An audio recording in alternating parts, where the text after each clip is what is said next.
Another roster move, another international squad. After a heavily anticipated announcement, Splice took to Twitter to confirm their lineup ahead of the Black Ops 4 season. Of course, to talk with me today, I've got esports editor and content creator for Double Tap Esports, the biggest ever fan of Paramore, Mr. Max Mallow. How's it going today, buddy? That is one hell of an intro. That is awesome. It's going well, I had man. to throw the Paramore stuff. I had to throw it in. It's going in well. Thanks for having me on, dude. Excited to talk about some Call of Duty Black Ops 4. Yeah, man. It's pretty crazy what's gone on so far throughout this season. I don't know about you, but ahead of Black Ops 4, I don't know if I've been this excited ahead of an esports title since like maybe Ghosts, maybe even Advanced Warfare. It's been a long time since I've been this hype, and I think 5v5, along with Treyarch, of course, being introduced, is the reason why I'm so excited. How are you feeling ahead of the Black Ops 4 season? Oh, I mean, I think you put pretty much the nail on the head there. It's just, this is the most anticipated Call of Duty release in a long, long time. Especially for us esports fans out there. They focused on multiplayer. They focused on Blackout, a mode that has longevity throughout an entire year. And there's zombies as well for all those zombies fans out there. But, with the announcements we heard from Maven Merc and the Treyarch team for the season reveal with Vegas coming up in December, I'm so hyped. I'm excited for a great year. Yeah, man, there's a lot to be excited about. And as I mentioned before, the rosters are another reason why esports fans can be excited as well. But I want to hear your thoughts on the new Splice team, right? We have the new roster of Jerd, Accuracy, Looney, Temp, and Aqua. We talk about Jerd stays on the roster, however, makes the transformation from Europe now into North America. Accuracy, who technically was a free agent but comes from Team Caliber. We have Looney from Rise Nation, and finally Temp and Aqua from Echo Fox. Talk to me, or really walk me through as well. What's your initial take on seeing these five guys line up together? What was your first thought when you saw these guys being added on a roster? Well, definitely a mishmash of players. So obviously Splice comes out of World War II, goes into World War II rather, with a lot of hype in terms of being the first team to win an international trophy in the Call of Duty World League. They win stage 1. They make the roster change. They get Tommy. They get second at Dallas. They get second at Birmingham, and then other than that, their season was pretty much a disappointment, especially for European Call of Duty fans and what I guess international fans expected. So you lose bands to Red Reserve. Mad Cat's gone. Tommy was already gone. Josh wasn't staying on, and you're left with Jerd. And Jerd has always been regarded as one of the most mechanically gifted players from Europe, in terms of being an SMG beast, especially that's what we saw in Black Ops 2 out of him. So you bring over Accuracy, who one of the most, overlooked players going into World War II, comes out as one of the best players the entire year. 3 championships, back-to-back, one of only a few players to do so that year. And then you add Looney from the other best team in World War II in Rise Nation. Then you go with Echo Fox's Temp and Aqua. And you look at this roster and you think to yourself, okay, you have people who are very vocal. You have Looney, Accuracy, and Temp, who can be very, very vocal players. We saw, with that Envy team, Temp was very vocal, and that Envy team was a mess, to say the least. Not good. Not good. Sure. Yeah. And then you have players like, you have Jerd, who's a very quiet player in terms of, he's very much like go out and kill things, very much a robot. And Aqua, who's kind of always been around that area of players who can explode and have good games and also fall flat and have bad games. It's kind of been the story of those players that you mentioned, I guess, like Nagafen, Aqua, Facento, and Remy, that old Revenge team. Like, obviously some players fell off, some players, won events, especially, Facento and Aqua, but there's some chemistry there, but there's also, I feel like this team's big thing is that it's either going to fall short or it's going to, do really well early on in the tournament, maybe make like winners bracket round 2, round 3, and then fall short. So, I don't know if the consistency is here, and I don't know who's going to be, the vocal leader on this team, because Accuracy and Looney both did it for their teams in World War II. Yeah, that to me is the biggest problem coming into this roster, because I feel like they have so much potential. Like, you look at these names on paper and you're saying, wow, the stats kind of line up, the roles kind of match up in some instances, but how is the communication going to go? Like I said, Looney, Accuracy, both known as IGLs, probably Looney a little bit more widely known, at least as far as the community's perspective. However, like I said, you've got so many voices outside of Jerd, who barely speaks a word. You've got 4 guys who like to talk. You got 3 guys primarily who are probably going to try to do that quite a bit. And I feel like, to me, the big problem with this roster, like I said, is going to be communication, but it's going to be how can they take direction. And being in that IGL role, as I'd imagine it'd be Looney, of course, it's just speculation, but imagining it'd be Looney in this case, I feel like in some instances it's going to be easier for those players because they can kind of hardcore work on an IGL role when you're kind of playing. A lot of players are going to be around the flex to that, support SMG. It's just a lot easier to communicate when you are the guy inside the hill. You have a lot of different things to bring up, guy with the bomb, etc. I feel like it makes their job easier, but I feel like whoever is going to be the captain or the IGL rather of the Splyce team, their job gets even harder because it's a matter of trying to get these personalities to agree with each other, getting these personalities to understand what exactly they need to do around the map. But I feel like I said, on paper, this roster, they look like they could have some really good placements depending on whether or not that chemistry role can be figured out. Because one thing too, Max, that I personally have noticed throughout all of Echo Fox's run, the biggest issue that especially Temp and Aqua, I feel like, had on that team, which kind of stunted their possibility or even their future, was the role swaps that constantly went down with that team. I know Temp, I believe, came into that roster as an SMG. I think he ends it out as a flex. I saw him with an AR in his hands quite a bit of the time, and that's fine. But Vicento comes into this roster, at least as far as I know, when it was originally Assault was on the roster as well, it was Assault and Aqua. Those are your main ARs. Aqua had a hard time trying to battle for that main AR position, and then Vicento later comes at the end of the year, and now he's running the main AR, and I don't even know what Aqua was doing at all. So I feel like what's nice for this team is that they have the ability to play what they want. Temp can do what he wants. Aqua's there as an AR along with accuracy. I feel like that's going to be a positive, but I don't know, man. It's a worrisome thing thinking about the comms between these players. Yeah, for sure. And looking at, the lineup again on paper, right? You have a lot of pressure on Jerd being the only European player from this team. That obviously he's done international roster before. He did that in AW with Envy, or was it TCM? Played with Aches. Yeah, it was TCM, I believe. Yeah, and a lot of pressure in terms of being an international roster.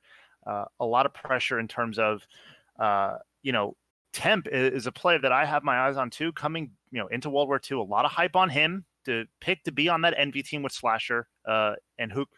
And he didn't have the greatest of seasons. Didn't make it out of pools of champs in a pool that he was pretty much favored to make it out of. And how the bracket ended up laying out, they could have made a run. Who knows? Because that's how those teams with those players on it usually end up working out, right? They either make deep runs or they fall flat. Seattle last year, as an example, Echo Fox was it top 4 at that event? Or that sounds, it was one of those events that was around there. It was when the roster changes came through because they played EG, I think. I don't know where they played EG somewhere in Seattle, and they did pretty well. They upset Optic Gaming at either NOLA or Atlanta. I can't remember off the top of my head because it was so long ago and I blocked World War II out of my brain. But those are the names that have a lot of pressure on them, and accuracy as well too. Like, this guy was doubted, looked over, looked past, and he had a great season with names that you wouldn't expect to have the start to the World War II season that they had. Accuracy, Chino, Theory, and Kenny. Kenny took the rise to superstardom, and that's it, right? He went to 100T. He got the big contract. I feel like with accuracy, with Lamar, it's like an unfortunate thing where he gets put on the Splyce team and question marks are made because he's a really talented player. But I feel like he's got to prove it again with this team and show that he can make it work with these groups of players. But the tools are there, like you said. The weapons are there. Yeah, I feel like when it comes to Accuracy's position on Team Caliber, you talk about the roles that he was kind of working around. I feel like when it comes to this team, it'll be somewhat familiar because you have Jerd, who pretty much is like Kenny from TK, very aggro sub, runs strictly around the map, as we all know, right? Aqua is kind of like the old TK as far as Chino is considered, kind of a faster paced AR, likes to kind of roam around throughout the map. Of course, Chino in that instance was a flex, but you kind of get my point. Even Pharaoh, whenever the roster change was made. And then he's also got an IGL sub like Enable was, for the most part throughout the TK run toward the end. Now in Looney, that's kind of, so I feel like at least as far as the roles are considered, the way that they work, they're kind of similar minded or at least similar play style players. But on the topic of accuracy, do you think personally he's going to have that same level of play coming in from World War II now into Black Ops 4? That's tough because, we don't know, obviously right now, what roles are going to look like, what are going to be the best ARs, how many ARs we're going to have on a team. with this team, he is put in a position to succeed and get the numbers on the maps. Like that's without a doubt. But I don't think he falls off completely. But the comp, like you just look at the other rosters that are on paper right now, and just like it's like Splice did the best that they could with what was available. Maybe they could have done a little better in some positions, but I think he'll be fine for the most part. He's still a very talented player. It's just that like it's just like if you come off such a hot season in World War II, you need to live up to it in this game, especially in a world where there won't be a lot of roster swaps, or at least a lot of roster spots rather open for a lot of players on top teams. Right. Yeah, it kind of seems as if they're going to be more solidified throughout the season. Of course, we'll remain to see how that goes, but regarding contracts, regarding a lot of the talk behind the scenes, it seems as if the guys who are on these rosters most likely are going to be on this team for a lot longer of a time than what probably COD fans are used to. Now, talk to me really quick about talking more about Splice and the additives that they bring into this team. Do you think there's maybe any free agents that they glossed over? Of course, keeping in mind probable picks that other organizations kind of have marked down. Like we talked about Gunless, like a lot of people are saying, okay, he's going to LG. Keeping in mind Splice's point of view in this spot, and also taking into consideration guys who probably are no longer on the table, is there anyone out there in the free agent pool who you think maybe should have got the call, or maybe even should have been given the opportunity to butt up against who they added to this team?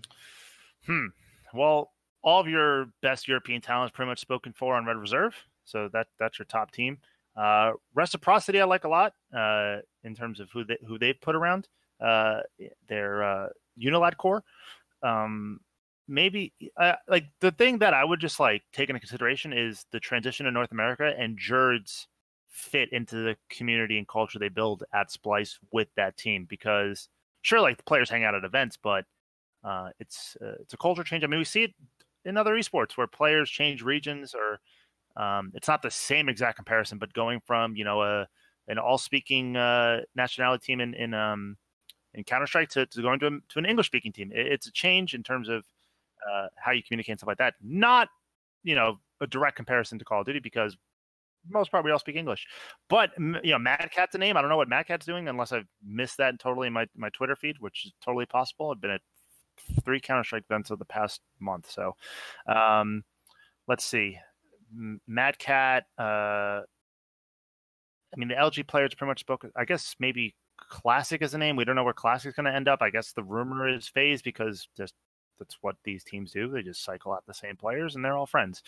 I don't know. I mean, outside of that, it's hard. It's hard. Yeah, you look down to like the open bracket teams from open bracket teams, the LCQ teams, right? I mean, not an LCQ team, but Cole comes to mind. Ricky, Blast, Sensor, all free agents. Probably not. The Enigma 6 guys, really, Abizi is the only guy that has a target in terms of who the teams are going after. Because for me personally, like I was looking pretty like, I feel like 2 rosters that are kind of out there right now are the guys from Envy, who obviously got dropped. We talked about Classic, Decimate, and Chino. And then I also was looking at one player in particular from Lightning Pandas. I am a huge fan of Royalty, and I don't know what it is. I just think that he's constantly slept on. And granted, there are opportunities that he's been given from time to time, but I feel like what could have been the sub duo, because I feel like Royalty, I've heard some remarks made that he's more of an outspoken guy from time to time. I don't personally know. He doesn't seem like that to me from an outside perspective, but I'm just imagining, right? I feel like with Jerd, he needs someone to run with him. Like he needs someone to kind of be like that secondary guy who's willing to sprint the 100 meters as fast as he is. Like he needs someone to kind of be in that second place, second fragger, if you want to call it in Counter-Strike, point of view. And I feel like Royalty could be that. Like he can go from a flex into a sub. He's been known for a sub throughout, priority or previously in his career and whatnot. I feel like a few other names that you can mention too are Decimate. He's an up and coming SMG player. He knows quite a bit about search and destroy if they want to have that on this team. And also, I don't know why anyone's not mentioning this guy. Just in general, Methods. Where is Methods right now? I've heard issues regarding like money talks and whatnot, but I don't know why this guy is having such a hard time seeking out a roster. There could be external problems or anything that we don't necessarily know, but I don't know, man. I feel like there was a few picks they could have gone for him. They probably looked at him. I don't know. I just feel like this team, like you mentioned at the beginning of the segment, was like, it's an odd group to put together. There is potential, but there's a lot of negatives that can come with that potential. Yeah, a name like Methods didn't come to my mind because in terms of, you go from this next threat team to winning an event to playing in the biggest team in Call of Duty esports history. Obviously, it doesn't work out. You played out of your mind. Like, no knock to Zinni in terms of how he played it in World War II. And then you get the short end of the stick. You're not on that team. They go a different direction. That's, in my mind, like, it's a bit of a downgrade for him to go to that. Like, he should be on a top 3-4 competing team. I don't know if the Splyce team is going to be top 3 or 4. Like, it could have your 6th or 8th placings. It could have a top 12 placing. It could be bad. Of course, we're speculating, but a name that obviously, there's Chino as well. Maybe, Lamar and Martin want to play together. That chemistry has been that's been established. And for the Decimate on the Decimate pick, outside of his run at champs, that guy was the young gun that was forgotten about, unfortunately, in terms of who broke out. Hook has this aura around him that kind of, protects him from any any hate or anything like that, because he's Hook. He went from being a beast in Call of Duty to a beast in Halo. Now he's back in Call of Duty. He can do no wrong. And he joins up with the COD champs. So he's feels pretty good for him. Yeah, he's fine. Yeah, I mean those Envy guys are names. We'll see where they end up. Maybe Methods to FaZe is a pick that I like. Who knows? But of course, it's all the time that we have. If you guys are interested, of course, you can follow Max on Twitter at OddSlice or visit DoubleTap.com for the latest in esports. Whoa, a shout out. Thanks. Yeah, man. Of course. Got a shout out. Got a shout out. Nice t-shirt as well. But great. And thank you so much for joining us today, buddy.